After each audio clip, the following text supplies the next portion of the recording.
Hey guys, welcome back to Doc Lyle Talks Comics, and let's go over the short list of books that I picked up this week. I say short because it's fifth week. So normally when they have a fifth week, then both Marvel and DC and even the independents don't have a whole lot of books out. So it's going to be an even shorter video because I've got three number one and number two books. So I'm going to cover them in my initial assessment video that's upcoming. And then I have three other books. So let's go ahead and start talking about the ones that we can talk about. Starting with the book of the week, Conan, Scourge of the Serpent, issue number 2. The longer that I see Jim Zub write this character, the more you can tell he loves this character and the world in which he inhabits.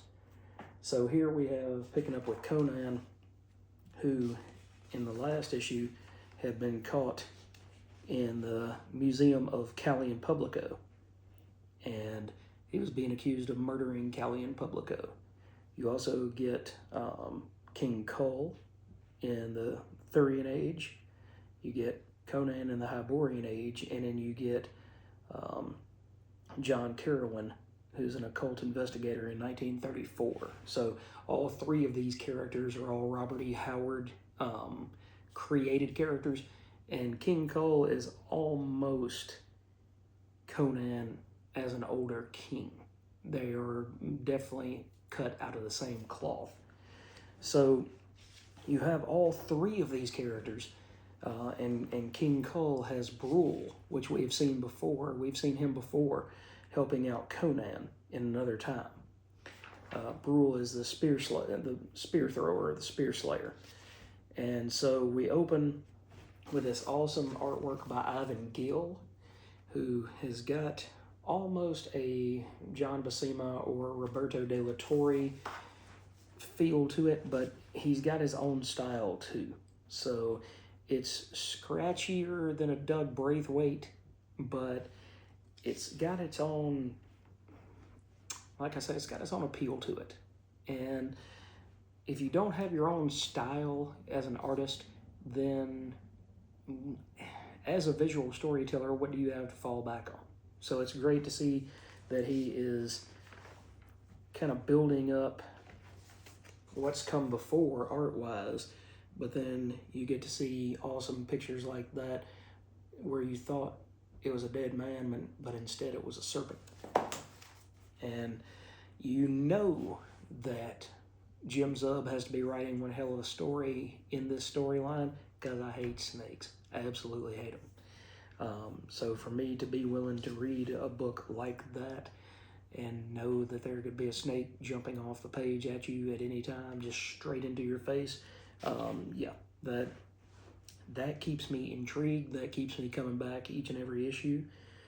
And so then we jump over to King Cole and Brule, and we get to see Brule explaining that years ago, ancient men fought the beings of the Elder Universe. The shape changers and fiends who once ruled the world were finally brought low after centuries of bloody battle. So John Carowin, Conan, Cole with Brule are all fighting these serpent men in different times. And you don't really know, when you get back to Carowin in 1934, you're not really sure what Miss Gordon, I think Evelyn Gordon, you're not really sure what game she's playing at. But eventually you find out that she's also being controlled by somebody different. King Cole has to end up fighting Brule, or someone who looks like Brule. And meanwhile, Conan is, instead of fighting, he's arguing for his freedom.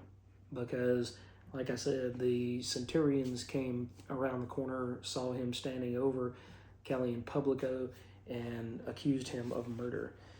Well, they ended up finding Atrasius Pentanius, or Petanius, and he says, "That's a vicious-looking brute. How can anyone doubt his guilt? I have never seen such a villainous countenance before." And so Conan says, Yes, you have, you scented dog, when you hired me to break in here and steal the Zamorian goblet. You were waiting in the shadows for me to hand you the treasure. Now you tell these dogs you saw me climb that wall after the watchman made his last round, so they'll know I didn't have time to kill the fat swine on the floor. And Atreus comes back and says, I know him not. He is mad to say I hired him. So Conan proceeds to see murder in his eyes, and it's literally off with his head. So you get awesome action, you get this amazing detailed artwork to pull it all together, and you get two creators who absolutely love the character that they're working on. And I mean, what else do you need? What else do you need to have a book of the week? This stuff is absolutely great, and I am so excited for the next issue next month. Next up, we have the finale of Batman, The Long Halloween, The Last Halloween, written by Jeff Loeb. This issue's art is by Matteo Scalera, and you finally figure out who the holiday murderer was. But what I have loved about each and every one of these issues is that even though Tim Sale had his own style, he had his own panache. Each one of these artists in this 10-issue run has been very similar. They are their own artist, but they have tried very hard to emulate what would have come before had Tim Sale lived and gotten to finish this story with Jeff Loeb. And I am so glad that they did this in honor and tribute to Tim, because the artwork, especially in this issue, is just absolutely top-notch. The shadow work, the line work. You get to see this clown's face and know it's not Tim Curry. You get all of these things put together. And in the end, it turns out that you also get to see Catwoman be catty. That's kind of funny. And it says the Roman's penthouse where Mario Falcone dead. It's the end of the empire. And at the end of it, it shows her on top of a penthouse with snow. And she says, this place is so beautiful, I always have to come back and take one more trinket from this place. So the Falcone empire had gone up against Harvey Dent. And there was a new holiday in the middle of all of this. So it feels like Jeff Loeb got a chance to say goodbye to Tim Sale and possibly even the character of Batman with this storyline. I know that he and Jim Lee are going to finish Hush too, but I just kind of have a feeling that this resurgence of Jeff Loeb is one last push in a medium that he loves, that he has been away from for a long time. And he's really gotten a chance to dip his toe back into the water for a second time, and a lot of people don't get that opportunity. So it was great to see this closing issue of this 10-issue miniseries. I will miss this world because, like Frank Miller's Dark Knight Returns, there was something about the watercolor palette, something about the artwork, something about the shadows that Tim Sale brought to Jeff Loeb's writing that makes this world live and breathe. And as far as I know, this will be the last Halloween, so you don't get the opportunity to see this world again, probably in this lifetime. All right, and the last book I can talk about in this video is going to be Feral, number 17 by Tony Fleeks, with art by Trish Forstner and Tone Rodriguez. You get the downfall of Pet City in this issue with this amazing artwork that looks a lot like a Don Bluth cartoon. And you get to see the changes that come for these cats, because these cats were just trying their best to make a new life for themselves. And you get to see the fight between Gigi and some of the other characters.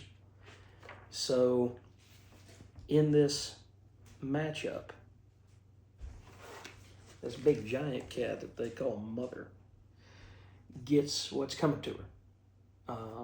I'm not going to elaborate on that, but she felt like she was running the pet city, and, you know, what is that? Pride cometh before the fall. So that's exactly what happened. She got really high and mighty on herself, thinking that she was indispensable. That her word ran everything. She's pretty much like the Kingpin in Marvel Comics. And just as Daredevil and the Punisher and Spider-Man even has taken down the Kingpin from time to time, then this character, this Mother character, also got brought down a few notches. So if you like The Walking Dead, if you like cats, if you like storylines that are gripping, then this book is definitely one that I think you guys should check out. All right, and to wrap this video up, I missed out on the first issue of it, so I went back and picked up the first 2 issues of Murder Podcast by Jeremy Hahn, with art by Mike Tisserand, colors by Nick Filardi, and lettered by And World Design. So you get these 2 issues here, and the premise behind Murder Podcast is they have a murder podcast that when you listen to it, then all of a sudden you have these homicidal tendencies and these urges, and then when it's done and over with, that particular episode of the podcast, then you kind of snap back to reality. So I can't wait to talk to you guys about the first 2 issues of Murder Podcast. And the other book that I think a lot of people are going to be excited about is Supernatural. And I've read that this book is supposed to be set between the first and second seasons of the TV show. So it's going to be during the time when it was extremely fresh and strong, rather than towards the end of the show, where to me it just kind of fizzled out. This is by Greg Pak with art by Eder Messias. So I can't wait to talk to you guys about that book. And that is from Dynamite, whereas Murder Podcast is from Ignition Press. So I will talk to you guys about this book in that upcoming video on initial assessment. Guys and ladies, thanks for joining me for another episode. This is episode 94. I am 6 away from 110 away from 10 away from doing this for 2 whole years. So as we get closer and closer to the end of the year, I get more and more excited. I'm going to have to draw up a list of my 10 favorite books to come out in 2025. So you guys can look for that video probably a little bit closer, maybe the middle of November, maybe the end towards Thanksgiving.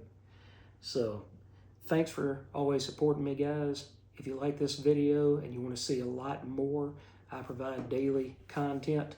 For those of you that are just joining the channel, my wife had an accident earlier in the month, and so it may not be every single day that I bring up a video, but I'm trying to keep on a steady diet of at least every other day of bringing you guys this content. So, like I said, if you like this content, like and subscribe down in the bottom, leave me a comment, and we will see you guys in the next video, which is going to be initial assessment.